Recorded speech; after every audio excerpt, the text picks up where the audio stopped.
Do they always accept the gifts? Can you, like, just give them a substandard gift and they'll have to accept it, or...? Can a captain choose to reject the gift?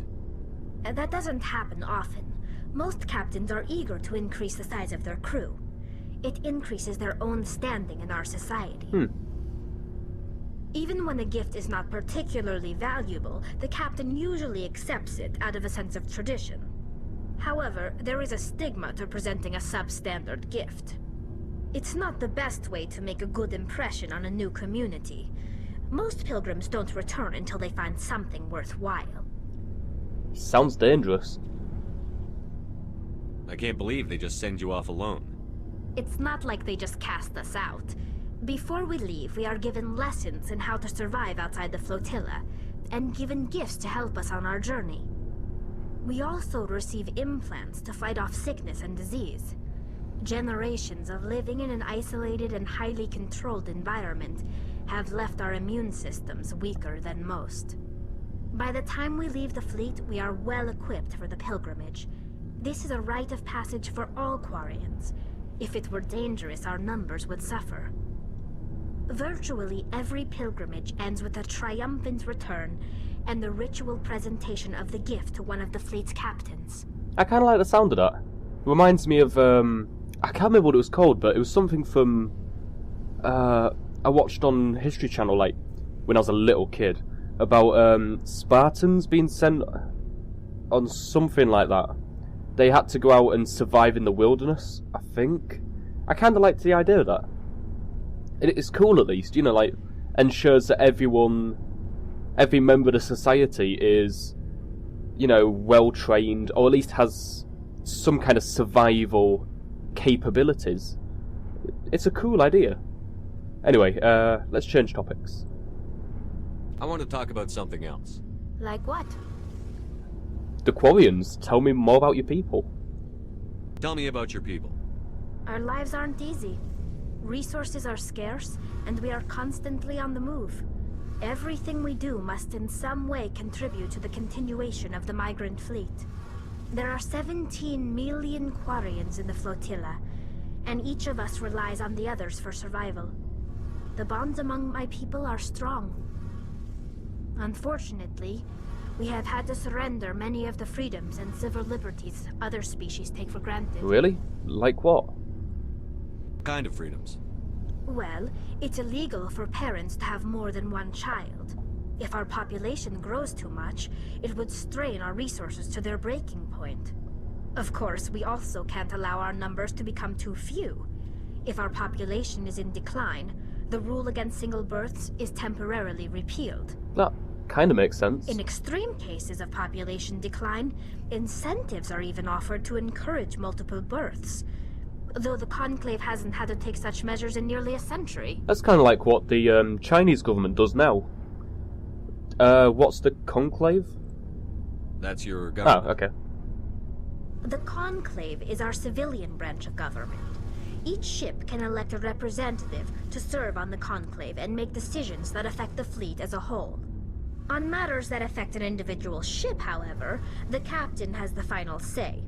It's a tradition that dates back to the early days, when the fleet was governed by martial law. Fortunately, most captains nowadays are smart enough to have an elected council from their crew to give them advice and guidance. Most, but not all. Sounds like some of them kind of run their ships a bit less diplomatically, but I'm guessing those are the captains that don't get many people asking to join their ships. It sounds like a good idea, though, like having a council. I like the idea. You're democratic? So the ultimate power rests with elected officials. In practice, the Conclave and the respective council for each ship tend to set the rules that govern our daily lives. But in theory, we are still under military jurisdiction. The 5 top-ranking military officials in the fleet serve on the Admiralty Board. These 5 have the power to overrule any decision by the Conclave in case of emergency. To do so requires unanimous agreement among the Admiralty, and they can only do this once. After that, the entire board must resign their posts. It's a safeguard that served us well. In nearly 3 centuries, the Admiralty Board has only overruled the Conclave 4 times. That's a really good rule. I'm starting to like the Quarian government more and more. Although I'm really curious now as to what the 4 times they had to overrule the Conclave was. Like, it must have been something really important to make it happen. But doesn't look like we have an option for it. Okay, tell me about the Geth. I want to know more about the Geth. I doubt I can tell you anything you don't already know. It's been almost 3 centuries since they drove my people into exile. All I know is the story of their origins. What they were when we created them, and how they turned on us. Tell me the story. Interesting. The Geth were originally created to serve as an automated manual labor force. Initially, their intelligence was as limited as any VI. Over time, we made small modifications to their programming to allow them to perform more varied and complex tasks, bringing them closer and closer to true AI status. AI research, isn't that illegal in Citadel space? How come the Council didn't step in and stop you? This wasn't true AI research. We may have been skirting the bounds of the law, but we never did anything that was actually illegal. The changes were so insignificant, so gradual, that we were able to control them. Or so we thought. But one thing we underestimated was the power of the neural network. A million Geth thinking simultaneously created an inherently unstable matrix. A neural network? So, the Geth share brain power? Huh. Many of the Geth's logic systems were designed to work in concert with other nearby Geth. Basically, the more of them you have in a group, the smarter they are. Like a hive mind. That's a scary thought. So there's some sort of group consciousness? No, nothing like that. They cannot share sensory data or information. Their programming cannot handle that much simultaneous input. Each Geth maintains an individual awareness and identity. The neural network only operates on a process-based level. It's basically the synthetic equivalent of a subconscious. But when they're in close proximity, they can coordinate low-level functional processes, freeing up more capacity for original or independent thought. Yeah, I think I understand it, but... Okay, so basically like, our ability to breathe and that kind of thing, we don't do it consciously, we do it subconsciously, but it still takes up part of our brain processing power. Whereas the Geth can somehow, like, when they're in close proximity, they, like, coordinate and share that, function. And somehow that, like, they don't need to do it anymore. It's done by the group instead of just the one person, which means there's more processing power. I kind of get it. So I won't say I don't get it, but why did they turn on you? What made them rebel? As we built more and more Geth, their effective intelligence became more sophisticated, more abstract. One day, a Geth began to ask its Quarian overseer questions about the nature of its existence. Am I alive?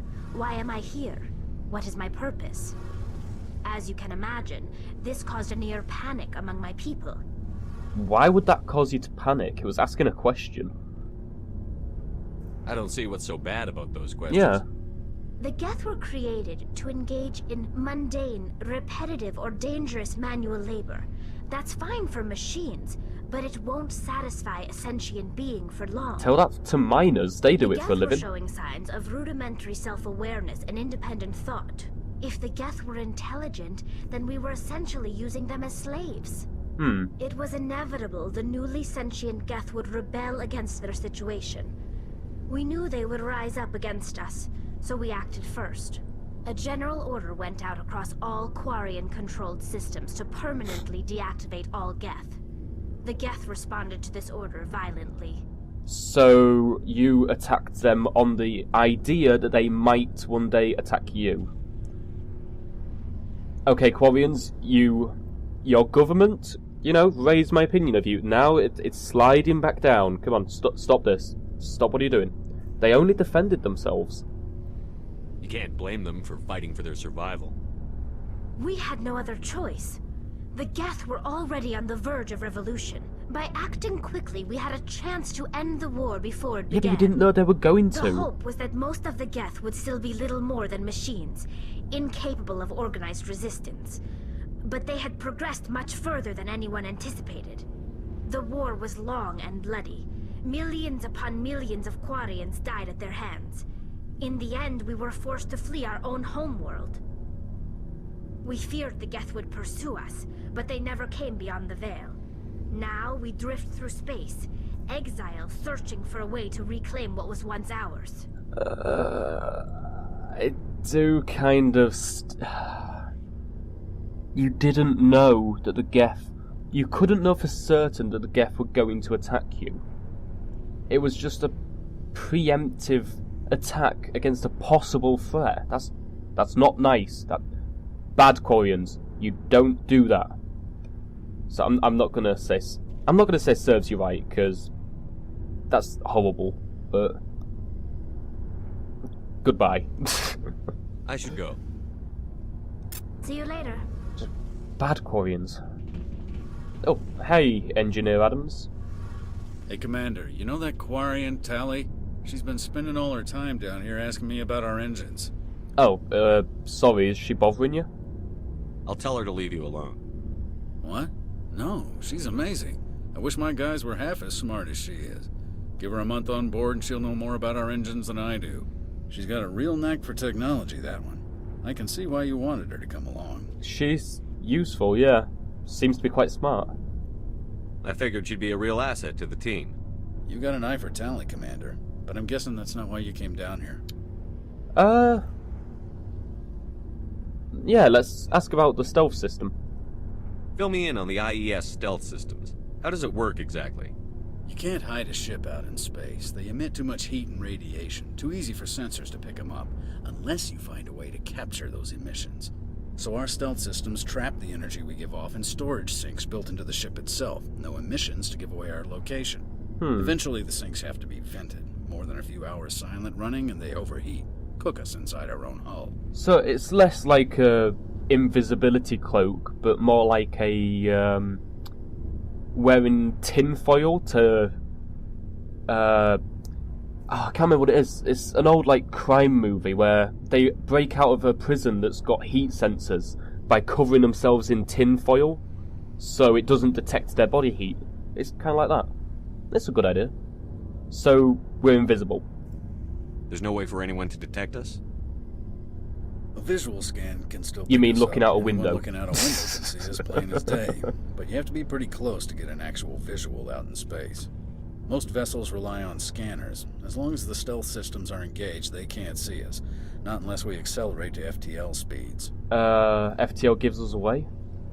Why doesn't it work with faster than light travel? Cranking up the FTL blue shifts our emissions, pushes them into frequencies too high to capture in the sinks. As soon as we make the jump, it's like setting off a flare.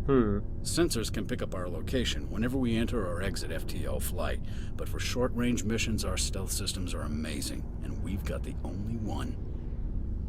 That's a really cool idea. Thanks for telling me about it. Carry on, Adams.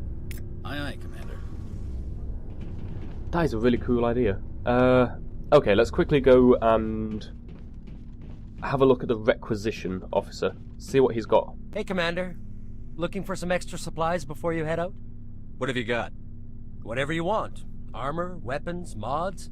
It's not standard Alliance issue, but that's not necessarily a bad thing. Well, as long as you don't mind paying for it. Wait, I'm the commander. Why do I have to pay? Why should I pay you for my weapons and armor? My stuff doesn't come from the Alliance. I have to purchase it myself, and it's not cheap. Okay, that's fair enough. Hell, the licenses alone have set me back more than I'd like. But no licenses, no goods. Without the goods, I'm out of a job. Show me. Let's see what you've got. You bet, Commander. Okay. We can probably get... Okay, we can't afford any of this so far. Ah, there we go. Now we can start affording it. Sniper rifle, the Avenger. Let's compare that to what we've got. Huh, surprisingly not as good. It's a lot more accurate, but it doesn't do as much damage. Medgel upgrade. Yeah, I'll buy that. Let's quickly sell some things to him. All the like level 1 stuff I'm gonna collapse into Omnigel, but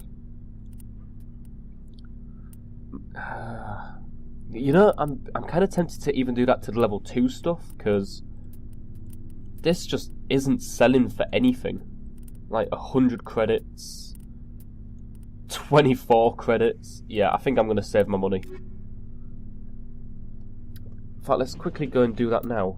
Oh, squad. We have level up points, don't we? We leveled up in the boss fight. What do? Do I get some more sniper rifles, some more health, advanced shield boost, electronics?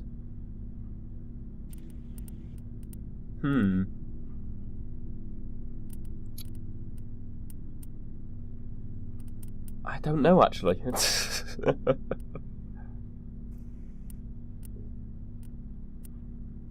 I think I will put 2 more points in charm. Yeah, 'cause I'm not doing any fighting at the moment. Alright, let's head upstairs and see who we can talk to up there.